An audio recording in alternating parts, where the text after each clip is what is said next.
ಕಚೇರಿ ನಿರ್ಮಾಣದಲ್ಲಿ ಸಾಕಷ್ಟು ಗೋಲ್ಮಾಲ್ ಆಗಿದೆ. ನಾನು ಕಾಂಗ್ರೆಸ್ ಶಾಸಕನಾಗಿರುವಾಗ ಡಿಕೆ ಶಿವಕುಮಾರ್ನನ್ನ ಬೆಳಗಾವಿ ಜಿಲ್ಲೆಗೆ ಬರಲು ಕೊಟ್ಟಿಲ್ಲ. ನಾನು ಅಧಿಕಾರ ನಡೆಸಿದ್ದೇನೆ. ಸಾಮೂಹಿಕ ನಾಯಕತ್ವದಲ್ಲಿ ಡಿಕೆ ಶಿವಕುಮಾರ್ ಮಾತು ಕೇಳಿದ್ದೇನೆ ಎಂದು ಬಿಜೆಪಿ ಶಾಸಕ ರಮೇಶ್ ಜಾರಕಿಹೊಳಿ ವಾಗ್ದಾಳಿ ನಡೆಸಿದರು. ಬೆಳಗಾವಿಯಲ್ಲಿಂದು ಸುದ್ದಿಗೋಷ್ಠಿ ನಡೆಸಿ ಮಾತನಾಡಿದ ಅವರು, ಮೊನ್ನೆ ಕಾಂಗ್ರೆಸ್ ಪಕ್ಷದ ಸಿಎಲ್ಪಿ ಸಭೆ ನಡೆದಿತ್ತು. ಸನ್ಮಾನ್ಯ ಡಿಕೆ ಶಿವಕುಮಾರ್ ರಾಜ್ಯದ ಜನರಿಗೆ ತಪ್ಪು ಸಂದೇಶ ಕೊಟ್ಟಿದ್ರು. ಈ ವೇಳೆ ಸತೀಶ್ ಜಾರಕಿಹೊಳಿ ಮಧ್ಯ ಪ್ರವೇಶಿಸಿ ಸ್ಪಷ್ಟನೆ ನೀಡಿದ್ರು. ಸಭೆಯಲ್ಲಿ ನನ್ನ ಹೆಸರು ಪ್ರಸ್ತಾಪ ಆಗಿದ್ದರಿಂದ ಸ್ಪಷ್ಟನೆ ನೀಡುತ್ತಿದ್ದೇನೆ. ನಾನು ಕಾಂಗ್ರೆಸ್ ಪಕ್ಷದ ಶಾಸಕರಾಗಿದ್ದಾಗ ಪರಮೇಶ್ವರ್ ಅವರು ಆ ವೇಳೆ ಅಧ್ಯಕ್ಷರಾಗಿದ್ರು. ಬೆಳಗಾವಿಯಲ್ಲಿ ಕಾಂಗ್ರೆಸ್ ಭವನ ಆಗಲು ಲಕ್ಷ್ಮೀ ಹೆಬ್ಬಾಳ್ಕರ್ ಕಾರಣ ಅಂತ ಡಿಕೆ ಶಿವಕುಮಾರ್ ಹೇಳಿದ್ದಾರೆ. ಸತೀಶ್ ಜಾರಕಿಹೊಳಿಗೆ ವಿರೋಧ ಮಾಡುವ ಶಕ್ತಿ ಕೊಟ್ಟಿದ್ದಕ್ಕೆ ಡಿಕೆ ಶಿವಕುಮಾರ್ಗೆ ಧನ್ಯವಾದ ಹೇಳುತ್ತೇನೆ. 2013ರಿಂದ 2018ರವರೆಗೆ ಕಾಂಗ್ರೆಸ್ ಪಕ್ಷದ ಕಚೇರಿ ಆಗಿದ್ದರ ಬಗ್ಗೆ ಹೇಳಿದ್ರು.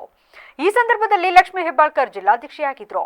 ಅಂದು ಮಹದೇವಪ್ಪ ಅವರು ಕಟ್ಟಡ ನಿರ್ವಹಣೆ ಕಮಿಟಿ ಅಧ್ಯಕ್ಷರಾಗಿದ್ರು. ಆಗ ನಾನು ಶಾಸಕನಾಗಿದ್ದೆ. ಹೆಬ್ಬಾಳ್ಕರ್ ನಾವು ಒಂದು ಟೀಮ್ ಆಗಿ ಕೆಲಸ ಮಾಡುತ್ತಿದ್ವಿ. ಶಂಕರಾನಂದ ಅವರ ಹೆಸರಿನಲ್ಲಿ ಜಾಗ ಇದ್ದು ಅವರ ಮಕ್ಕಳಿಗೆ ಜಾಗ ನೀಡುವಂತೆ ಕನ್ವಿನ್ಸ್ ಮಾಡಿದ್ದೆ. ಆರ್ಟಿಒ ಸರ್ಕಲ್ನಲ್ಲಿ ಜಾಗ ಬಿಟ್ಟು ಕೊಡುವಂತೆ ಕನ್ವಿನ್ಸ್ ಮಾಡಿದ್ದೆ. ಬಳಿಕ ಕ್ಯಾಬಿನೆಟ್ಗೆ ತಂದು ಆ ಜಾಗ ಮಂಜೂರು ಮಾಡಿಸಿದೆ. ನಾನು 54 ಲಕ್ಷ ಜಾಗಕ್ಕೆ ಹಣ ನೀಡಿ ಖರೀದಿ ಪ್ರಕ್ರಿಯೆ ಮಾಡಿಸಿದ್ವಿ ಎಂದು ಸ್ಪಷ್ಟಪಡಿಸಿದ್ರು.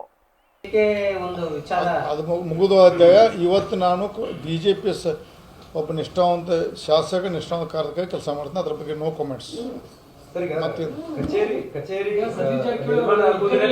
ರಮೇಶ್ ಜಾರಕಿಹೊಳಿ ಅವರ ಪಾತ್ರ ದೊಡ್ಡದಿತ್ತು ಐತೆ, ಖರೆ ನಿಜ ಐತಿ. ಯಾಕೆ ನಿಮ್ಮನ್ನ ಇಲ್ಲ, ನಾ ಈಗ ಇಲ್ಲ ಅಂತ ಹೇಳಿ ಅದನ್ನ ಬಿಟ್ಟು ಅದನ್ನ ಅವರು ಅದ್ರ ಸಂಬಂಧ ಇಲ್ಲ. ಅದು ಏನು ನನಗೆ ಗೊತ್ತಿಲ್ಲ. ನಾ ಪಕ್ಷ ಬಿಟ್ಟಿದ್ದೇನೆ. ನಾ ಬಿಜೆಪಿ ಪಕ್ಷದ ಅದು ಸಹಿತ ಇವತ್ತು ಕಾರ್ಯಾಲಯ ಆಗ ಅದನ್ನು ಸಹಿತ ಜಾಗ ನಾನು ಓಡಾಡಿ ಮಾಡಿದೆ. ನಾನು ಸತೀಶ್ ಜಾರಕಿಹೊಳಿ ಅವ್ರ ಕೊಡುಗೆ ಏನು ಸರ್? ಅಲ್ಲಿ ಯಾಕಂತಂದ್ರೆ ಈಗ ಕೆಲವರು ಇದು ತಗೋತಾ ಇದಾರೆ. ಸತೀಶ್ ಜಾರಕಿಹೊಳಿ ಏನಾದರೂ ಕೊಡುಗೆ ಐತೆ ಇಲ್ಲ?